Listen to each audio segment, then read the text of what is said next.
Où va le monde? Web chronique de Razak. Triste époque. On ne donne plus le temps au temps de mûrir les choses. Tellement pressé. L'homme veut toujours courir plus vite que son ombre. Il oublie que c'est le soleil qui en décide. Autrefois, on s'extasiait du cliché Polaroid et de son instantanéité photographique. C'était une prouesse qui surclassait le travail lent et patient du peintre portraitiste. Les mains de ce dernier étaient tellement occupées qu'il oubliait de se raser la figure. Son hobby l'absorbait. Barbe rimait avec peinture, comme bière rimait avec marin. Polaroid allait devenir le selfie qu'exhibe les m'as-tu vu d'aujourd'hui avec vanité. Les images fixes avaient déblayé le terrain au cinéma. Le parlant succédait au cinéma muet qui avait à cette époque ses joyaux et joailliers. Chaplin en fut un des plus inventifs. La couleur ajoutait au noir et blanc une teinte réaliste. La quadrichromie paracheva la gamme. Elle devenait fantaisiste, avec les faiseurs d'images ayant une inclination exacerbée pour la science-fiction.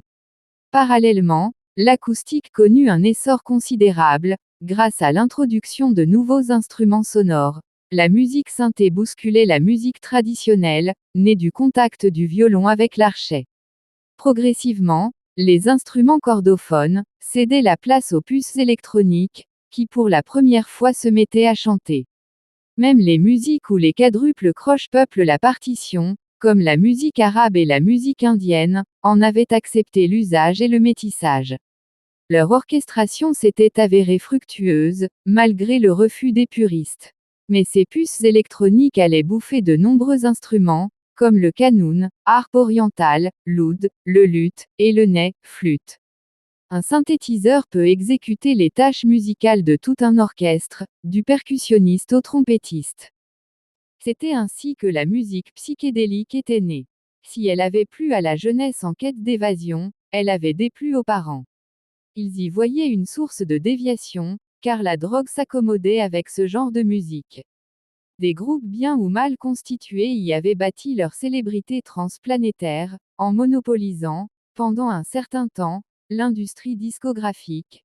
C'était la première fois où la musique pop commençait à répandre de l'odeur, celle de l'herbe donnant le vertige.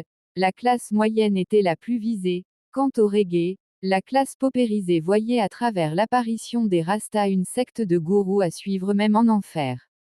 Le pionnier du genre est mort, mais ses adeptes s'en remémorent rituellement. Les tresses de chevelure Rasta font partie du paysage urbain.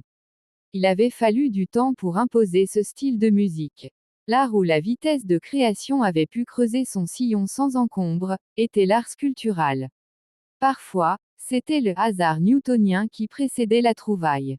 Dans d'autres situations, c'était l'idée qui comptait plus que l'œuvre.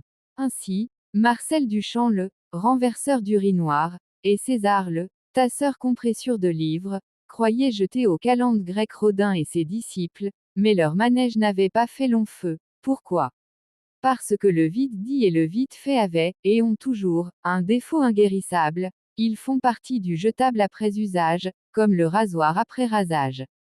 La carence du temps nécessaire à leur maturité, les avait condamnés à cette courte longévité. Tous ces sobriquets agencés furtivement, portaient les stigmates de l'art éphémère. L'éclat de l'instant, butait contre l'exigence de la durée. Le présent nous apprend un tas de révélations et de constats. Nombreuses sont les initiatives tombées en désuétude. L'effort qui donne de la noblesse à l'art a horreur de la précipitation. Le tourbillon de la vitesse est de nature cyclonique. Seuls, les objets lourds y résistent.